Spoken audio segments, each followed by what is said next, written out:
नमस्कार मंडळी, मी आहे प्रमोद खरे आणि तुम्ही पाहतात आपलं चॅनल मी माझे आणि तुम्ही. मंडळी, ह्या शेवग्याच्या शेंगा ह्या आमच्या बहिणीने आज आम्हाला दिलेल्या आहेत. काय आहे, आमची बहिणीचं दुकान आहे. दुकान म्हणजे एक बारीक टपरी टाईप. त्याच्यामध्ये ती केळीची पानं, कच्ची केळी, अळूची म्हणजे वडीचा अळू, परत तुमच्या शेवग्याच्या शेंगा, विविध प्रकारची फुलं वगैरे विकत असते. आणि शिल्लक राहिलं की आमच्या गळ्यात आणून बांधते. म्हणजे ते काय पैसे घेत नाही, फुकटच देते. पण हे आता उरलंय, हे घ्या, याचा काहीतरी विनियोग करा. आणि ह्या शेवग्याच्या शेंगा तिने आज मला दिल्या. आणि त्याबरोबर एक अत्यंत जुनी म्हणजे आमच्या घरामध्ये विस्मृतीत गेलेला असा पदार्थ तिने मला याच्यापासून कर म्हणून सांगितलाय. आता हा पदार्थ आमची आजी करायची, आमची आई करायची. पण आता आमची आई जाऊनच जवळपास 17-18 वर्ष झाली. त्याच्या आधी 5 वर्ष ती कॅन्सरने आजारी होती, त्यामुळे स्वयंपाकघरात काही जात नव्हती. तर त्यामुळे एवढी वर्ष, जवळपास 22-23 वर्ष तरी हा पदार्थ आमच्या घरी बनलेला नाही. तर आज तो मी बनवण्याचा प्रयत्न करतोय. बघूया कितपत यशस्वी होतं ते. हा म्हणजे आता मी बनवल्यानंतर तुम्ही म्हणाला हे काय आम्ही पण करतो, आम्ही नेहमीच करतो. ठीक आहे, तुम्ही करत असाल, त्याबद्दल माझं काही म्हणणं नाही. हा जो मी पदार्थ करतोय तो म्हणजे पीठ पेरून शेवग्याच्या शेंगा. हा सरळ सरळ हे तोंडी लावणं आहे, लक्षात ठेवा. आणि म्हणजे पोळी बरोबर किंवा भाकरी बरोबर खाण्याचं लायकीचं हे पदार्थ नाही. ही जी भाजी किंवा ज्याला पदार्थ म्हणतोय मी, किंवा हे जे तोंडी लावणं आहे, हे आमटी भाताबरोबर खायचं आहे. तर आता याच्या सदृश असा पदार्थ आहे पश्चिम महाराष्ट्रामध्ये देखील होतो. आणि तुमच्या धुळे जळगावकडे पण होतो. धुळे जळगावकडे होतो तो मी खाल्लेला आहे. पण तो थोडासा धबधबीत असतो, म्हणजे असा ओलसर म्हणावा असा असतो. आणि आज मी जो बनवणार आहे हा खडखडीत एकदम कोरडा असा हा पदार्थ आहे. तर पीठ पेरून शेवग्याच्या शेंगा, त्याच्यासाठी लागणार आहेत आपल्याला शेवग्याच्या शेंगा. या बघा. तर या आता ही जी शेवग्याची शेंग आहे ही आपल्याला सोलून घ्यायची आहे. आता सोलून म्हणजे काय होतं, हे जे वरचं आवरण आहे त्याचं, हे जे साल आहे त्याचं, हे साल आपल्याला काढून टाकायचं आहे. नाहीतर काय होईल की हे खात असताना तोंडात येईल, दातात अडकेल, कॅव्हिटी असतील तर त्याचा आपल्याला त्रास होईल.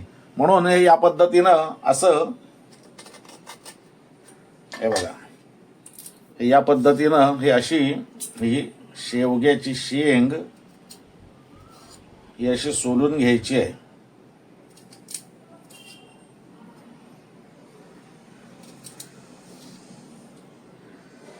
हे बघा.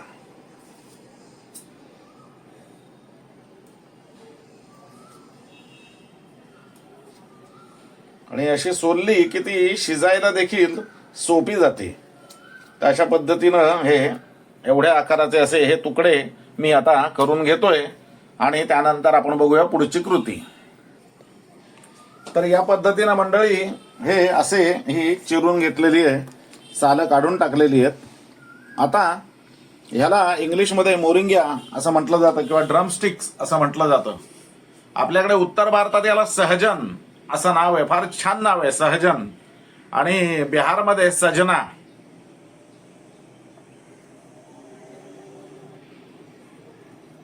बिहारमध्ये याला सजना असं नाव आहे.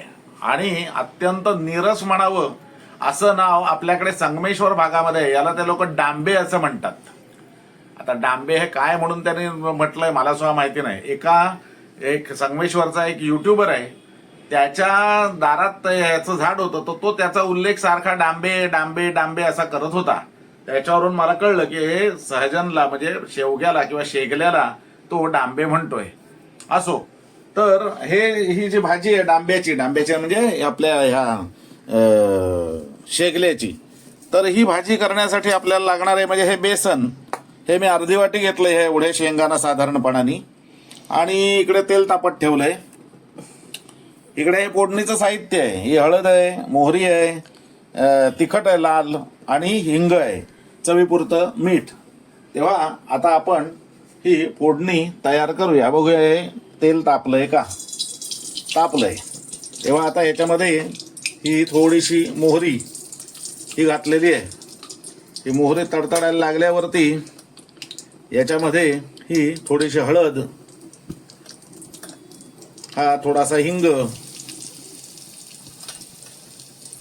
आपल्याला जमेल आणि सोसेल तेवढं हे लाल तिखट असं हे मी घातलेलं आहे याच्यामध्ये. आणि आता या फोडणीवरती मी ह्या शेंगा सोडतोय.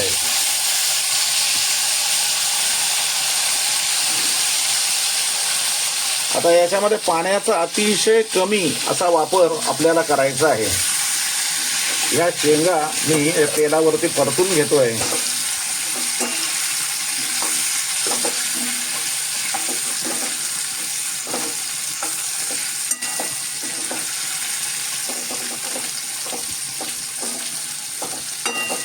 आणि ह्या शेंगा जळू नयेत म्हणून हा एक पाण्याचा हबका मी त्याच्यावरती मारतोय. हा एक पाण्याचा हबका मारतोय आणि आता वरती झाकण ठेवतोय. आणि या एक दणकून चांगली वाफ काढतोय. 5 मिनिटं साधारणपणाने आपल्याला वाफ काढायला ठेवायचंय. गॅस करायचा आहे मंद आणि वाफ करायला ठेवायचं. मंडळी, तुमच्या लक्षात आलं असेल की ही शेंग आता बऱ्यापैकी ही शिजलेली आहे. समजलं का? तर आता याच्यावरती आपल्याला हे घालायचंय मीठ, हे चवीनुसार मीठ. आणि आता याच्यावरती आपल्याला हे बेसन पसरायचं आहे. आता याच्यात एक गोष्ट लक्षात ठेवायची, ती म्हणजे तुम्ही म्हणाल हे शेंगांच्या पिठल्यासारखं लागतंय, तर तसं नाहीये. पिठल्यामध्ये प्रमुख इन्ग्रेडियंट असतो तो बेसन. शेवग्याच्या शेंगा या त्याच्यामध्ये कमी असतात आणि याच्यामध्ये तुमच्या लक्षात येईल की बेसन जास्त आहे, बेसन कमी आहे आणि शेंगा ह्या जास्त आहेत. आता हे बेसन आपण घातलंय याच्यामध्ये. हे चांगलं या शेंगांना दडबडवून घ्यायचंय आणि हे बघा, हे असं बेसन लडबडवून घ्यायचंय, लटपटा करायचंय थोडक्यात. आणि आता बारीक आच करायची आहे आणि या बारीक आचेवरती पुन्हा एकदा हे झाकण ठेवायचंय. आणि हे हा आमचा गंगेतला गुंडा आहे, हा ठेवून त्याला वाफ आणायची आहे.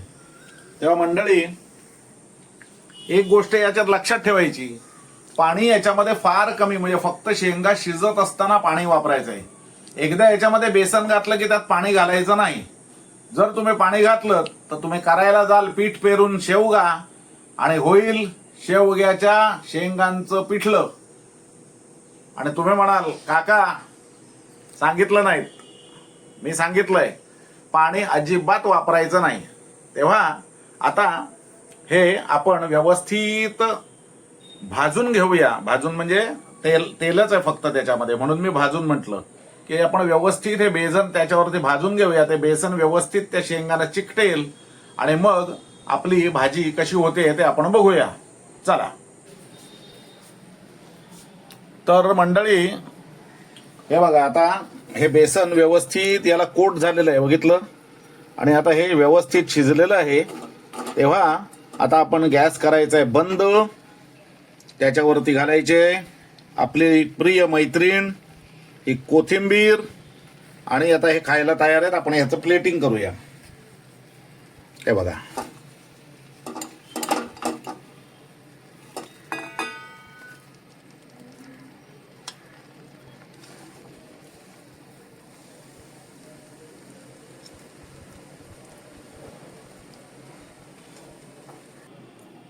तर मंडळी, खायला तयार आहे आपली ही सहजन किंवा सजना किंवा ड्रमस्टिक्स किंवा मोरिंग्या किंवा संगमेश्वरी डांबे किंवा आपले शेगला किंवा शेवगा याच्या शेंगा पीठ पेरून. आता माझ्या तर तोंडाला पाणी सुटलेलं आहे आणि तुम्ही देखील हा पदार्थ घरी करून पहा. तुमच्या जिभा आत्ताच चाळवल्या असतील. तोंडी लावण्यासाठी हा अतिशय उत्कृष्ट आहे.